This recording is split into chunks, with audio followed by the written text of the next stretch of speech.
আপনারা হাবুটের পক্ষে ভোট দিতে প্লাস হলো আপনারা হাবুটে গণভোটে সবাইকে বলবেন, ফ্রেন্ড বন্ধু সবাইকে, যে হাবুটে এই যে তরুণদের আকাঙ্ক্ষা, যারা রক্ত দিয়েছে তাদের আকাঙ্ক্ষাটাকে যদি বাস্তবায়ন করতে হয়, আমাদের যে ঐক্যমত্যে এসেছি আমরা সব রাজনৈতিক দল, যে আগামীতে বাংলাদেশের যে সিস্টেমগুলো আছে, যে পাবলিক সার্ভিস কমিশনগুলো আছে, একই সাথে জুডিশিয়ারি আছে এবং সরকার এবং জুডিশিয়ারি, আমরা প্রত্যেকটা বিভাগকে আলাদা করতে চাই এবং প্রধানমন্ত্রী, রাষ্ট্রপতির এবং মধ্য ক্ষমতার একটা ভারসাম্য নিয়ে আসতে চাই।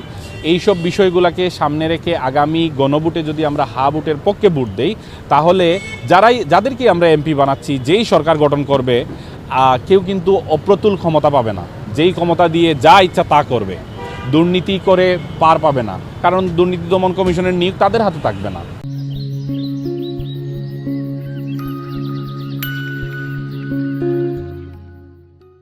সো এই বিষয়গুলো যদি আমরা জনগণের সামনে তুলে ধরতে পারি তাহলে এবং বুঝিয়ে বলতে পারি, আমাদের মনে হয় যে আমরা হাবুটে বিজয় নিশ্চিত করার মাধ্যমে একটা সত্যিকার অর্থে একটা নতুন বাংলাদেশ পাবো। রেফারেন্ডাম বা গণভোট প্রতিদিন হয় না, আপনার নির্বাচন আবার পাবেন, জনপ্রতিনিধি বারবার পাবেন, কিন্তু সংবিধানে যে মৌলিক পরিবর্তনের জন্য এই গণভোটে আমাদের সংস্কারকে হা বলা দরকার, এটা কিন্তু আপনি বারবার করতে পারবেন না।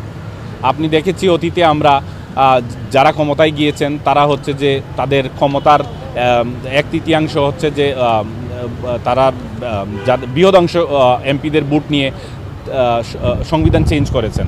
এই ক্ষেত্রে আমাদের এখন সুযোগ এসেছে পুরো বাংলাদেশের মানুষের, আমরা যদি হাবুটের পক্ষে ভোট দিই গণভোটে, তাহলে সংবিধানের যে মৌলিক সংস্কারগুলো প্রয়োজন, যেগুলা করলে ভবিষ্যতে আমরা জানি জিরো ডিসক্রিমিনেশন, বৈষম্য যেটার জন্য আন্দোলন হয়েছিল, এবং একই সাথে হচ্ছে যে প্রধানমন্ত্রী এবং প্রেসিডেন্টের ক্ষমতার ভারসাম্যর কথা আমরা বললাম যেটা হচ্ছে যে আমাদের যে কান্ট্রির অর্গানসগুলো আছে, যে ইম্পর্টেন্ট অর্গানসগুলো, আপনি জানেন জুডিশিয়ারি, এক্সিকিউটিভ, এদের মধ্যে একটা পাওয়ারটার একটা ব্যালেন্স হবে।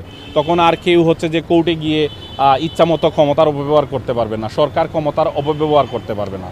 আপনি এমপি নির্ধারণ করছেন এই নির্বাচনে, ত্রয়োদশ জাতীয় সংসদ নির্বাচনে, কিন্তু এই এমপি যদি দুর্নীতিগ্রস্ত হন, ধরবেটাকে?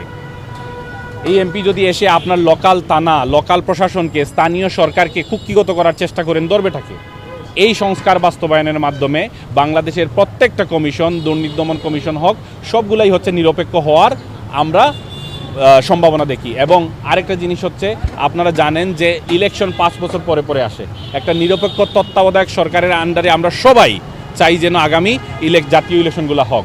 সো এটাও হচ্ছে যে এই সংস্কারে যদি আমরা হাবুটকে বিজয়ী করতে পারি, আমরা এটা আশা রাখি যে আগামীতে হচ্ছে যে আমরা নিরপেক্ষ তত্ত্বাবধায়ক সরকারের অধীনেই একটা জাতীয় ইলেকশন করতে পারবো।